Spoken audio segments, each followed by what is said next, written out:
Hi, and welcome to the 10 Tampa Bay News Week in Review, your essential weekly news roundup.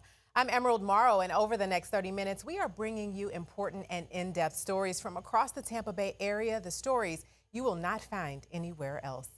MacDill Air Force Base faced 2 security threats this week, shocking service members and families. On Monday, a suspicious package was found by the Dale Mabry Gate.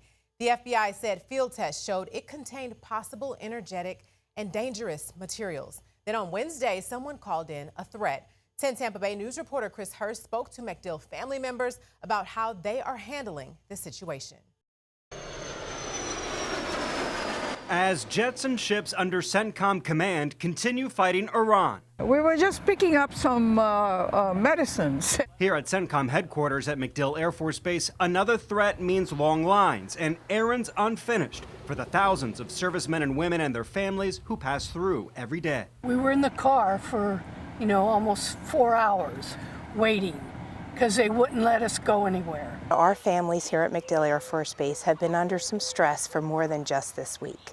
This week just brought it a little bit closer to home. Susie Malloy is the spouse of a retired Navy captain and executive director of Blue Star Families at MacDill, organizing events and programs that help military families on base.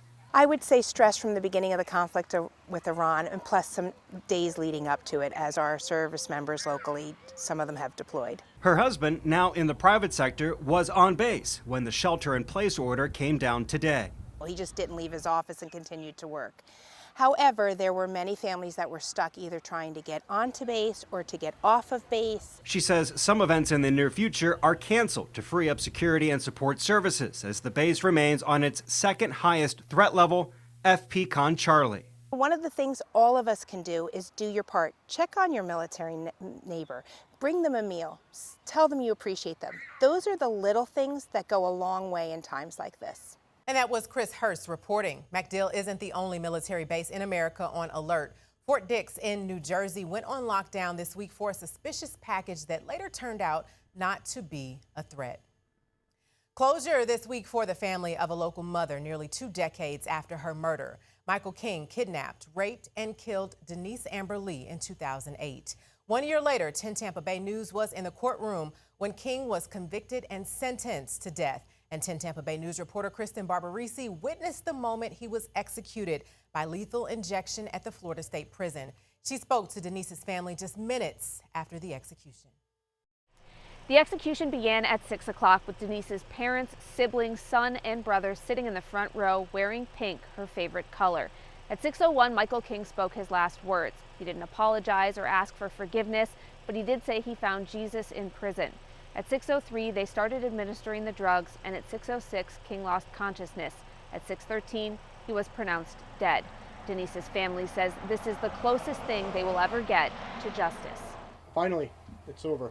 18 years and 2 months after Denise Lee was kidnapped, raped, and murdered, her killer took his last breath. I'm just happy to have this closure. He died without explaining why or expressing any remorse. He chose to kidnap Denise and do what he did to her, and watching his little speech in there didn't impress me at all. Since Denise's death, her family has stayed united. We could have fell apart, but we didn't. And they've pushed for change, helping reform 911 dispatch operations in Florida through the Denise Amber Lee Act and nationwide through the Denise Amber Lee Foundation, all in her memory. She's a hero. I mean, she took a killer off the street. Her 2 kids, who were 2 and 6 months, are now adults, nearly the same age she was when she died. My dad said that he got the opportunity to know her and marry her, and I unfortunately didn't get the opportunity to know her and be raised by her, because I know he picked a great mom and Michael had other plans. 18 years after a killer took so much from this family, now they have something he doesn't. Tomorrow. And now we can focus on what we've been focusing on for the last 18 years, and that's moving forward and trying to bring, positive change to 911 and other things. 13 members of Denise's family witnessed today's execution. Under Florida law, the prisoner's family is not allowed to witness, but King's mother did visit him this morning. Reporting outside the Florida State Prison, Kristen Barbarisi, 10 Tampa Bay News. As Kristen mentioned, Lee's case led to major changes to 911 systems nationwide. After she was kidnapped, Lee and a witness attempted to get help by calling emergency services, but at least one of the calls was routed to Charlotte County instead of Sarasota, where there was a search. Her family launched a foundation to reform 911 systems nationwide to address communication failures. And the Denise Amber Lee Act, passed in 2008, provides optional training for 911 operators. A senior from Ruskin is thankful after nearly losing $2 million from a scam. It comes as cases are becoming more sophisticated with artificial intelligence. On Thursday, 10 Tampa Bay News reporter Miguel Octavio showed what to watch out for.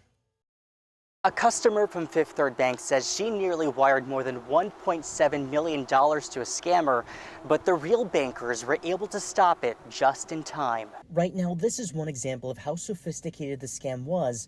Note the email with what appears to be a real face disguised as an official banker. We were able to cancel that wire, prevent the money from going out. Chris Edwards is the Senior Vice President and Head of Fraud Prevention at Fifth Third Bank. The processes all worked as intended, which unfortunately sometimes, especially with scams, we're typically notified or engaged when money's already gone out the door. Edward warns urgency, threats, and being asked to send money through wire transfers or gift cards are all red flags. For some, the damage is too late, like for David Cruz of Port Richey. There is so much freedom now with AI and what people can create. We met this former police officer last year after he lost about $50,000 to a scammer using AI. I'm doing okay. I'm just day by day, and that's all I can do. He wants others, regardless of age, to be wary. There's so many ways that people can get your information these days.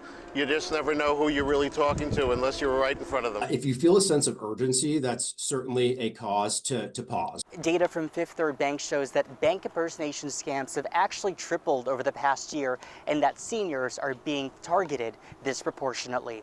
In Sebring, Miguel Octavio, 10 Tampa Bay News. Bad weather and the partial government shutdown combined to make spring break travel difficult at the start of this week. 10 Tampa Bay News reporter Annie Crawl went to Tampa International Airport Monday to speak with people who spent days trying to get home. This is intense. And that's just to check a bag at TPA on Monday. Counties and school districts like Hillsborough, Polk, and Manatee all starting spring break this week. Meanwhile, passengers like Dina Morgan and her husband are just trying to get home to Boston flying JetBlue. Their vacation lasting longer than expected after a brief delay just as they were about to board at 10 a.m. and then fully canceled. It's a little frustrating that there's never any sort of contingency, good backup plan. You can't get online to do anything. You know, all these people are here. I'm sure everybody has a story as well, you know, something that they need to get to or get back to. Stories like Ohio native Carter Langley and his friends Josh and Braden, the trio flying from Columbus to California last week with a connection in Austin. They got stuck in the sea of humanity there and eventually rerouted to Tampa. We were supposed to catch a flight this morning. That one got canceled. They booked us another flight. That flight got canceled. And then another flight got canceled. Just hoping to pass through and make it to their gate. About 50 hours after they were originally supposed to be in Ohio. And it sucks, but there's nothing we can do about it. So it's just have fun while we're in Tampa, in Austin, wherever we're at. Like many sitting on the phone trying to rebook, crossing their fingers and their toes, they'll be able to land by 11 p.m. tomorrow night. Langley telling his boss he's likely going to miss at least 2 days of work. No, she's been understanding, but she's frustrated. Everybody's frustrated about it. It's just a not so fun scenario. While the spring break and weather rush diminished as the week went on, the strain on TSA officers increased as they worked without a paycheck for the second time in 5 months due to the partial government shutdown. On Wednesday, 10 Tampa Bay News reporter Andy Payton showed how TSA officers are helping each other out. Sometimes taking a little off others means putting a little more on yours. It's all the cans. This was a mistake. Or in Joseph Gruber's case, that's heavy. A lot more. Well, at least the TSA will get to eat. I was always told, get a government job, it's stable. You'll be good. Definitely does not feel like that now. This is how Joseph has spent his days off for the past few weeks. Delivering groceries on behalf of his TSA union to officers at airports across the Tampa Bay region, with this partial government shutdown only impacting DHS employees now in its 5th week. as the fight in Washington over funds for other DHS agencies like ICE continues. The partial shutdown also marking the second time in 5 months that these officers are working without receiving paychecks. We are here to support anyone and everyone that is impacted by the shutdown. And others are taking notice, with nonprofits like Feeding Tampa Bay sending reminders this week to officers that their free market is open to them. Right now, these officers need all the help they can get. A helping hand that Joseph says doesn't go unnoticed. But he hopes, just like his trips, won't be needed for much longer. Something tells me it's going to be a long one. In Clearwater, Andy Payton, 10 Tampa Bay News. With so much growth, there is road construction all over the Bay Area, and neighbors near a major construction project about 90 minutes north of Tampa are concerned an expansion is not only bringing more noise, but environmental issues as well. Jennifer Titus investigates. I feel like it's like a hidden gem. Walking Savannah Burrell's Crystal River property. You can tell why she wanted to move out here. Because it's quiet and peaceful. Yeah. That is until you make it to the road in front of her property. You can see they're pulling out down there right now. There they go. Yeah, there they go right there. There they go. And then here comes one of our vehicles.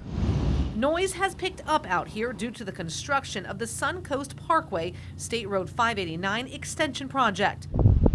A dirt road that only saw a few cars a day now sees bulldozers, cranes, and any other piece of construction equipment it takes to build the new lanes for the parkway. There were points of time where we were trapped inside our dirt road with different semis and vehicles blocking our road, being stuck, which took some time to get them out of our road for us to be able to enter freely. Our concern has been the damage to our road. Damage, she says, to a road those who lived here believed was private. Families for generations have been maintaining this road at their own cost. So it's cost many people time and money to repair our road over generations and years. But 10 Investigates uncovered court documents that shows the private road actually belongs to a homeowner who is now deceased. Those in charge of her estate agreed to lease the road to the Florida Department of Transportation for $80,000. I don't feel it's right that somebody who we don't even know who they are is speaking on behalf of all of us. When we reached out to the Florida Department of Transportation about the road, they told us the court document referenced in your inquiry reflects a right-of-way purchase of a portion of Gum Street by FDOT to support the construction of the planned extension of the Suncoast Parkway. I don't believe that it should be at the cost of the homeowner, nor should we be having difficult accessing our road due to the heavy construction flow that's going in and out of our dirt road. And it's not just the road that's a concern. These photos show an excavator submerged in water. All that's flowing west. Worrying neighbors about the environmental concerns something like this may cause. They were digging down about 18 to 20 feet, which is about where the limestone could be in that area. And we also know that they ended up after 3 days put in a well another couple hundred feet away from this incident, which again gives another picture underground what's happening. When we reached out to FDOT about the excavator incident, they tell us it was simply removed and had no environmental impacts. Very concerned about the aquifer. And you would just see wildlife. This was like a wildlife corridor. Savannah's concerned for the future of this neighborhood, as the construction project isn't set to be completed until next year. Is it inconvenient? 100%. But not having access to our road and having uncertainty about the safety protocols that are happening is my main concern. Jennifer Titus, 10 Investigates. And FDOT tells us that it is, quote, committed to maintaining a safe and well-managed work zone to deliver this important regional improvement. You can read the full statement on the 10 Tampa Bay News app. And parents involved in a golf cart crash that sent them and 4 of their children to the ER last weekend spent time in the ICU. A car hit the golf cart Saturday night in the Epperson community of Wesley Chapel. And these are photos of that crash. On Monday, 10 Tampa Bay News reporter Chris Hurst got an update on their recovery. We still can't communicate well with her. She can't talk. Kay Nass is talking about her sister, Amy Garrett. She had so many injuries. They don't want anything to, get moved or hurt. She was in this golf cart with her husband Chris and their 4 girls Saturday night, heading to visit friends in their Epperson neighborhood when they were hit by a car. Doctors had to unpin my sister from the roof and the seat. She was crushed, and that's why she has the most internal injuries. And then they actually extracted 2 of my nieces as well. 3 of the girls were treated and released. The oldest daughter, who's 12, was also in the ICU along with mom and dad. But Cass says she should be out of the hospital soon. She has a skull fracture as well as my brother-in-law, but she's feeling much better and like fully there. But because of his severe concussion, he's dealing with that blurry vision and all the things that come with that. The family moved to Wesley Chapel a few years ago from Connecticut, and Cass says their neighbors have rushed to help the family, including donating to Cass's online fundraiser that's already surpassed $30,000. 6 people in the ER trauma unit is going to be a big bill. She adds the family, though, is focused on recovery and getting home to the community they love. Just thank you, because we know she loves the community so much. Like, we've heard so much about it. It may be some time for the parents, though. Cass says there's no timeline yet for them to be released from the hospital. Chris Hurst, 10 Tampa Bay News. About 2 months ago, 10 Tampa Bay News reported a fuel mix-up at a Nokomis gas station that left dozens of drivers with thousands of dollars in car repairs. On Monday, 10 Tampa Bay News reporter Andy Payton showed where the situation stands now. Accidents happen. Every time I fill up with gas, I'm like, oh no. Annette Preston Every time. and Stephanie Lopez Going through this process is hard. It's very hard. say they understand that. But what they don't understand is the response they've received. Between the dealerships and getting my car fixed and the back and forth, it's been a mental nightmare. Just about 2 months ago, dozens of drivers at the Circle K on Laurel Avenue in Nokomis went to fill up their tanks, only to learn that diesel had been put in the gasoline tank. Well, it had like a ticking sound, like a drrrr. The whole car was shaking back and forth. Circle K told 10 Tampa Bay News then that they would reimburse affected customers for any repairs and associated costs related to this incident. But the two say that hasn't been the case. They wanted me to pay $1,300 out of my pocket for an issue for a perfectly good car that, until I filled it with diesel fuel, had no issues whatsoever. We reached out to Circle K again this morning to try to get some understanding on what's with this holdup. Annette says about an hour later, she received an email saying that her expenses would now be paid for in full. Stephanie, however, is still waiting. I get that it's an accident, but that accident, it doesn't help me. Accidents happen. They should be the one buying my car and putting it in my driveway. But Stephanie says the response is turning into a nightmare. It is a nightmare. Living through this is a nightmare. In Nokomis, Andy Payton, 10 Tampa Bay News. In a statement, Circle K says it is committed to doing right by customers and that the claim process does take time. We are a year and a half out from Hurricanes Helene and Milton, but many in our area are still struggling. 10 Tampa Bay News reporter Angelicia Bruton shows how families could benefit from FEMA's direct housing program, which just extended its application window until fall.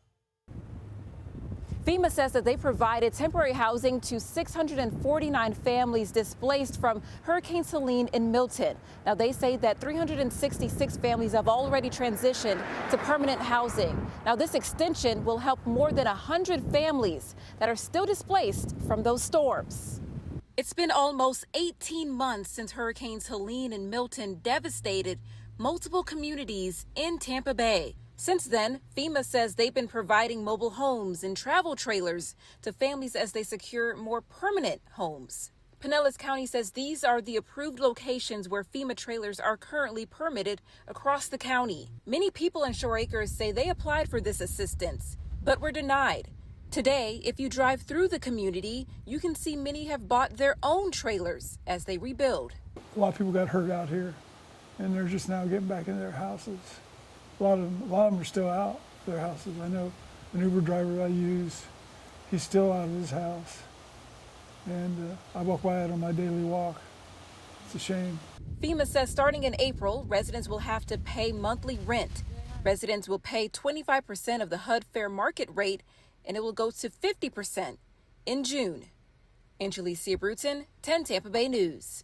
This extension will let eligible residents without a scheduled move-out date to stay in FEMA's temporary housing until October 11th.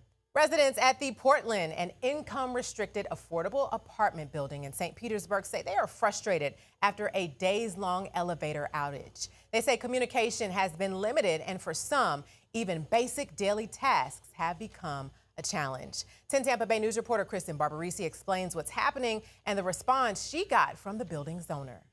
For some residents living on the upper floors here at the Portland Apartments, getting in and out of the building now means climbing dozens of stairs, and some residents can't leave at all. Greg Wasmond has lived on the 12th floor of the Portland for 15 years. Now, he says leaving home feels nearly impossible because it means climbing 176 steps each way. It takes me 35 minutes to an hour to get back up because I don't have the strength anymore. I'm 65 years old. I have physical ailments. I'm on disability. The building's elevator has been out since Monday after flooding damaged key parts, leaving residents with no easy way up or down. I have several doctor's appointments a week, every week. And it's like now I feel like I can't even get to them. We're stranded here. He worries about neighbors too, especially those who physically can't make the climb. There's people worse off than me that can't walk. Residents say they got one email update Tuesday but haven't heard anything since. 10 Tampa Bay News reached out to the Pinellas County Housing Authority, which owns the building. They said replacement parts should be delivered Friday or Saturday and they'll start repairs, but didn't say how long that will take. The spokesperson said they recognize the disruption this has caused, particularly for those with mobility challenges, and on-site staff are available to assist residents as needed. But Wasman says staff is rarely around, and this response isn't enough. They're just like sugarcoating it for us, just like trying to keep us at bay, like, oh, it's gonna be okay. It's not okay. This is horrible. The city of St. Petersburg says residents that can't leave but have an emergency should call 911, and for ongoing issues, they can contact code enforcement. Reporting in St. Petersburg, Kristen Barbarisi, 10 Tampa Bay News. A citizens group in Clearwater is one step closer to its goal of voter approval for certain land deals. The group has been gathering signature for months, worried the Church of Scientology will try to buy part of a road where it wants to build L. Ron Hubbard Hall. 10 Tampa Bay News reporter Chris Hurst was there Tuesday as they turned in petitions to the city clerk. Hello. Just before closing, these four are representing the more than 8,000 petition signers. We're turning in our citizen initiative for voter approval requiring clarification of right-of-ways in the downtown. Perfect. And they don't want the city to ever again be allowed to sell part of South Garden Avenue to Scientologists. Back in the day, Garden Avenue was one of 3 major African-American communities here in Clearwater. Exactly 1 year ago, Barbara Sori Love told commissioners not to approve the sale of a stretch where the church wants to build L. Ron Hubbard Hall. And those are my suggestions for the Garden Avenue referendum. Thank you. It was part of a groundswell of opposition to the idea, later leading the church to withdraw, but planning to resubmit in the future. Had a couple of run-ins with the Church of Scientology, not liking my kind of venues there. Tona Tiutello owns Nash Keys Piano Bar and joined the effort called Save the Garden, which wants voters to decide whenever a private group wants to buy a public right-of-way, like South Garden Avenue. Citizens in general and American people want to be heard. We're tired of having other people fight our battles for that are not in our interest. It's often said you can't fight City Hall. Thank you. Thank you so much. Did it. This group is hoping to prove otherwise. Thank you all so much. Oh, A true citizens initiative. In Clearwater, Chris Hurst, 10 Tampa Bay News. The city clerk will now review the signatures for certification. If that happens, the question will be on the ballot in August for voters to decide. And mark your calendars. On Wednesday, St. Petersburg and Clearwater officials announced the area will host one of the world's premier sailing races, with the only North American stop right here in May 2027. 10 Tampa Bay News reporter Annie Krall shows the local impact. It's called the Ocean Race, and it stretches across continents in addition to 4,500 nautical miles of the Atlantic Ocean. Now, for the first time ever, including a St. Pete Clearwater stopover that will have sailors trying to reach these waters as fast as possible from Brazil. Really just one that sailors consider the pinnacle of it. So the Mount Everest of sailors. Leaving from Brazil, the stopover is expected from May 4th to May 16th, 2027. Home base will be at the St. Petersburg Yacht Club, and the fleet of 60-foot foiling sailboats will be berthed at the University of South Florida Basin. before heading to Cascais, Portugal. Lots of details still to be worked out exactly how much is built where, but you can imagine it's going to take over large portions of St. Pete for a couple of weeks. After 54 years, this is the first time Florida's Gulf Coast will be a race port. Tens of thousands of people and millions of dollars expected to flood into restaurants, hotels, and shopping, especially from international travelers. Clearwater Mayor Bruce Rector saying at Wednesday's Tourist Development Council meeting, we need more events like this. Now I think it makes our destination more attractive to domestic tourists as they see us elevated above what they might see on the destinations. So, this is fantastic. Comparing it to the St. Pete Grand Prix at the start of March. This is going to be similar, but over a 12-day period instead. The ocean race sets sail every 4 years, and as 2027 approaches, leaders are already having conversations about this not being a one-and-done sort of collaboration. Reporting in Pinellas County, Andy Krall, 10 Tampa Bay News. An unexpected furry friend is helping a Gold Star wife in Land O'Lakes after she lost her husband to an Army training incident in 2017. As 10 Tampa Bay News reporter Miranda Parnell shows, this is thanks to a program created to heal heartbreak.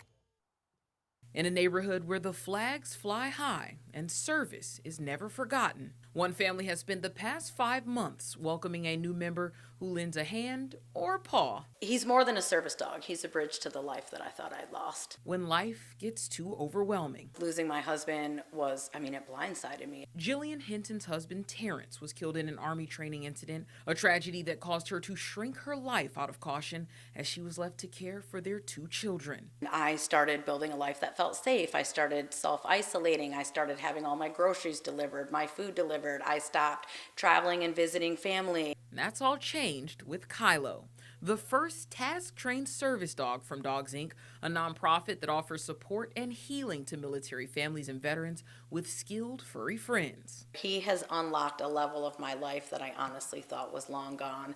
And the tag team that raised Kylo from a pup and then trained him to help with Hinton's hardship says that's always the plan. That's why we do it.